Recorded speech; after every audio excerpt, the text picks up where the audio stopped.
अंडे प्रोटीन हासिल करने का बेहतरीन जरिया हैं। इनमें कैल्शियम भी पाया जाता है जो हड्डियों की सेहत और नशोनुमा के लिए ज़रूरी है।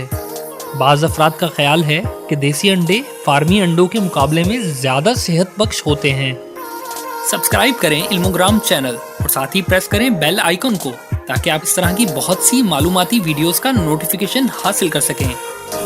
देसी अंडे को कुदरती तरीके से हासिल किया जाता है। आमतौर पर ये भूरे रंग के अंडे ऐसी मुर्गियां देती हैं जिनमें मसनूई हार्मोन्स और अद्वियात को इंजेक्ट नहीं किया जाता। आम पोल्ट्री फार्म्स में मुर्गियों को हार्मोन्स और अद्वियात के जरिए फीड किया जाता है ताकि ज़्यादा गोश्त और अंडे हासिल किए जा सकें।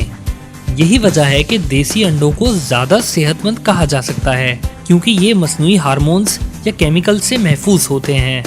ग़िज़ाई एतबार से दोनों इक़साम में बमुश्किल 10 से 15% ही फ़र्क होता है। जिन मुर्गियों को मसनूई हार्मोन्स फीड कराए जाते हैं वो इंसानों को अंडों की शक्ल में नुकसान नहीं पहुंचाते क्योंकि इनकी मिकदार बहुत महदूद होती है।